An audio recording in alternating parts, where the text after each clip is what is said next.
ಮಂಗಳೂರು ನಗರದ ಕೊಡಿಯಾಲ್ ಬೈಲ್ನಲ್ಲಿರುವ ಶಾರದಾ ಸಮೂಹ ವಿದ್ಯಾಸಂಸ್ಥೆ ವತಿಯಿಂದ ವಿದ್ಯಾರ್ಥಿಗಳಲ್ಲಿ ರಾಷ್ಟ್ರೀಯ ಪ್ರಜ್ಞೆ ಮತ್ತು ಮೌಲ್ಯ ವಿಕಸಿಸುವಂತಹ ನಿಟ್ಟಿನಲ್ಲಿ ಹಬ್ಬಗಳ ಸಂಗಮ, ದೀಪಾವಳಿ, ಗೋಪೂಜೆ, ಭಾರತ ಮಾತಾ ಪೂಜನ ಕಾರ್ಯಕ್ರಮವನ್ನು ಇಂದು ಆಯೋಜನೆ ಮಾಡಲಾಗಿತ್ತು. ಶಾರದಾ ವಿದ್ಯಾಸಮೂಹ ಸಂಸ್ಥೆಗಳ ಅಧ್ಯಕ್ಷ ಪ್ರೊಫೆಸರ್ ಎಂಬಿ ಪುರಾಣಿಕ್ ಅಧ್ಯಕ್ಷತೆಯನ್ನು ವಹಿಸಿ ಸಂಸ್ಥೆಯ ವತಿಯಿಂದ ಹಮ್ಮಿಕೊಳ್ಳಲಾದ ಹಬ್ಬಗಳ ಸಂಗಮದ ಮಹತ್ವ ತಿಳಿಸಿದರು.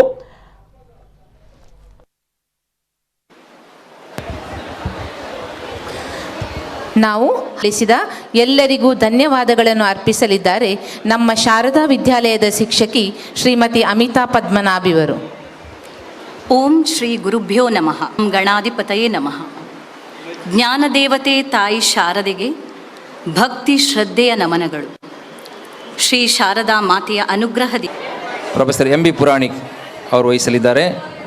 ಅದೇ ರೀತಿ ಈ ಸಮಾರಂಭದ ಮುಖ್ಯ ಅತಿಥಿಯಾಗಿ ಪಾಲ್ಗೊಂಡಿರುವಂಥವರು CA SS ನಾಯಕ್ ಅವರನ್ನು ಶಾರದಾ ಶಿಕ್ಷಣ ಸಂಸ್ಥೆಗಳ ಪರವಾಗಿ ಹಾಗೂ ನಿಮ್ಮೆಲ್ಲರ ಪರವಾಗಿ ಆತ್ಮೀಯವಾಗಿ ಸ್ವಾಗತಿಸುತ್ತೇನೆ.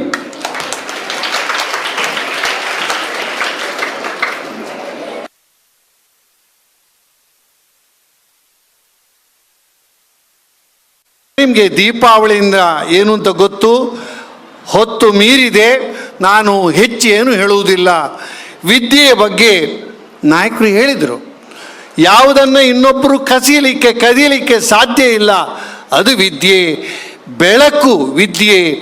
ಬೆಳಕು ಜ್ಞಾನದ ಸಂಕೇತ, ಅಭಿವೃದ್ಧಿಯ ಸಂಕೇತ, ಪರೋಪಕಾರದ ಸಂಕೇತ, ತ್ಯಾಗದ ಸಂಕೇತ. ನಾವು ನಮ್ಮ ಭಾರತೀಯ ಸಂಸ್ಕೃತಿಯಲ್ಲಿ ದೀಪದಿಂದ ದೀಪವ ಬೆಳಗುತ್ತಿರು ಮಾನವ ಅಂತೇಳಿ. ಯಾಕೆಂದರೆ ವಿದ್ಯೆ ಹಂಚಿದಷ್ಟು ವೃದ್ಧಿ ಆಗ್ತದೆ. ದೀಪವನ್ನು ಹಚ್ಚಿದಷ್ಟು ಹೆಚ್ಚು ಬೆಳಕು ಬರ್ತದೆ. ಅದರ ಮೂಲ ದೀಪಕ್ಕೆ ಯಾವುದೇ ಚ್ಯುತಿ ಬರುವುದಿಲ್ಲ. ಅದರ ಜೊತೆ ಇನ್ನೊಂದು ವಿಶಿಷ್ಟಪೂರ್ಣವಾದಂತಹ ಕಾರ್ಯಕ್ರಮವನ್ನು ನಾವು ಜೋಡಿಸಿದ್ದೇವೆ. ಹೇಗೆ ಕೊರೋನಾ ನಮಗೆ ತೊಂದರೆ ಮಾಡಿ ಕಳೆದ 20 ತಿಂಗಳಿಂದ ಮಕ್ಕಳನ್ನು, ಹಿರಿಯರನ್ನು, ಎಲ್ಲ ಸಮಾಜವನ್ನು ಸಂಕಷ್ಟದಲ್ಲಿ ಸಿಲುಕಿ ಅದರಿಂದ ನಾವೀಗ ಪಾರಾಗಿದ್ದೇವೆ.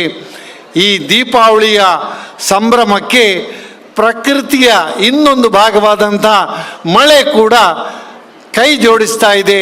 ನಮ್ಮ ಕಾರ್ಯಕ್ರಮ ಸುಂದರವಾಗಿ ನಮ್ಮ ಶಿಕ್ಷಕರು, ಶಿಕ್ಷಕೇತರರು ಸೇರಿ ನಮ್ಮ ಕ್ವಾಡ್ರ್ಯಾಂಗಲ್ನಲ್ಲಿ ಯೋಜನೆ ಮಾಡಿದ್ದಾರೆ. ಯಾವುದೇ ಸಂದರ್ಭದಲ್ಲಿ SS ನಾಯಕರಿಗೆ ಗೊತ್ತುಂಟು, ಒಂದು ಥರದ ಮ್ಯಾನೇಜ್ಮೆಂಟ್ ಇದೆ. ಈ ಸಮಸ್ಯೆ ಬಂದಾಗ ಅದಕ್ಕೆ ಏನು.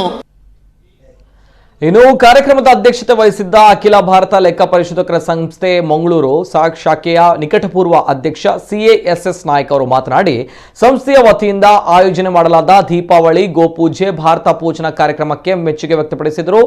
ಶಾರದಾ ವಿದ್ಯಾಲಯ ಸಂಸ್ಥೆ ಕೇವಲ ಪಠ್ಯ ಪುಸ್ತಕದಲ್ಲಿರುವುದನ್ನು ಮಾತ್ರ ಬೋಧಿಸದೆ ಪಠ್ಯೇತರ ಚಟುವಟಿಕೆಗಳಿಗೂ ಕೂಡ ಪ್ರಾಮುಖ್ಯತೆ ನೀಡುತ್ತಾ ಇದ್ದು, ಇದು ವಿದ್ಯಾರ್ಥಿಗಳ ಸಂಪೂರ್ಣ ವ್ಯಕ್ತಿತ್ವ ವಿಕಸನಕ್ಕೆ ಸಹಕಾರಿಯಾಗಿದೆ ಎಂದರು. ಈ ಆಕ್ಟಿವಿಟಿ ಕೂಡ ತುಂಬ ಒಂದು ಉಪಯೋಗಕ್ಕೆ ಬರ್ತದೆ.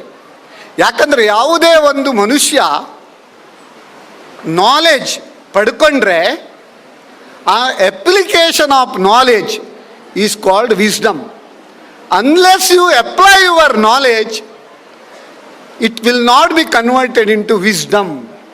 ಅದಕ್ಕೆ ಹೇಳ್ತಾರೆ ಸುಭಾಷಿತಕಾರ, ಯಾವ ರೀತಿಯಲ್ಲಿ ನಾವು ನಾಲೆಜನ್ನು ವಿಸ್ಡಮ್ ಆಗಿ ಕನ್ವರ್ಟ್ ಮಾಡಬಹುದು ಅಂತೇಳಿ.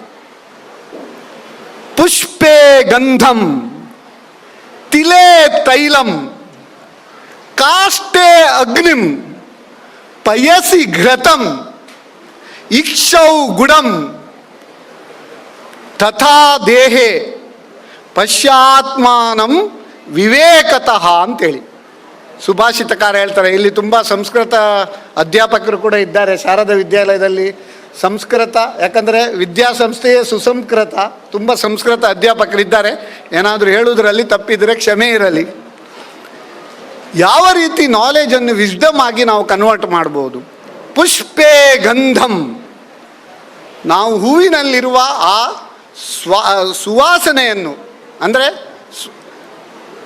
ಏನು ಹೇಳ್ತಾರೆ, ಆ ಒಂದು ಫ್ರಾಗ್ರೆನ್ಸ್ ಅಂತ ಹೇಳ್ತಾರೆ, ಆ ಫ್ರ್ಯಾಗ್ರೆನ್ಸನ್ನು ನಾವು ಎಕ್ಸ್ಟ್ರಾಕ್ಟ್ ಮಾಡಬೇಕು. ಈಗ ನಾವು ಅನೇಕ ವಿಶ್ ಮಾಡ್ತೇವೆ, ಬರ್ತ್ಡೇಗೆ ವಿಶ್ ಮಾಡ್ತೇವೆ, ಮದುವೆಗೆ ವಿಶ್ ಮಾಡ್ತೇವೆ, ದೊಡ್ಡ ದೊಡ್ಡ ಬುಕ್ಕೆ ಕೊಡ್ತೇವೆ, ಅದಕ್ಕೆ ಪರಿಮಳವೂ ಇಲ್ಲ, ವಾಸನೆಯೂ ಇಲ್ಲ, ಬಣ್ಣ ಮಾತ್ರ ಇರುವುದು ಅಲ್ವಾ? ಪರಿಮಳದ ಇದು ಮಲ್ಲಿಗೆ ಹೂವು ಮುಡಿಲಿಕ್ಕೆ ಕೂಡ ಜನರಿಗೆ ಭಾರಿ ಬೇಜಾರಾಗ್ತದೆ ಈಗ. ಯಾಕಂದರೆ ಇಲ್ಲಿ ಅದು ಕೂದಲು ಡೈ ಮಾಡಿದ ಹಾಳಾಗ್ತದಾ ಅಥವಾ ಏನಾದರೂ ಒಂದು ಅದು ಬಾಡ್ತದಾ ಅಂತೇಳಿ ಅಂಥ ಒಂದು ಪರಿಸ್ಥಿತಿ. ಇನ್ನು ಪ್ರತಿಭಾನ್ವಿತ ವಿದ್ಯಾರ್ಥಿಗಳಿಂದ ಸಾಂಸ್ಕೃತಿಕ ಕಾರ್ಯಕ್ರಮಗಳು ನಡೆದು ಎಲ್ಲರ ಪ್ರಶಂಸೆಗೆ ಪಾತ್ರವಾಗಿತ್ತು. ದೀಪಾವಳಿ ಹಬ್ಬದ ಹಿನ್ನೆಲೆ ಶಿಕ್ಷಣ ಸಂಸ್ಥೆ ಬಣ್ಣ ಬಣ್ಣದ ಗೂಡುದೀಪ, ದೀಪಾಲಂಕಾರದಿಂದ ಶೃಂಗಾರಗೊಂಡಿತ್ತು. ಕಾರ್ಯಕ್ರಮದಲ್ಲಿ ಶಾರದಾ ಸಮೂಹ ವಿದ್ಯಾಸಂಸ್ಥೆ ಆಡಳಿತ ಮಂಡಳಿಯ ಪ್ರಮುಖರು, ಶಿಕ್ಷಕ ವೃಂದ, ಮಕ್ಕಳು, ಪೋಷಕರು ಭಾಗವಹಿಸುವ ಮೂಲಕ ಹಬ್ಬಗಳ ಸಂಗಮಕ್ಕೆ ವಿಶೇಷ ಮೆರುಗು ನೀಡಿದರು.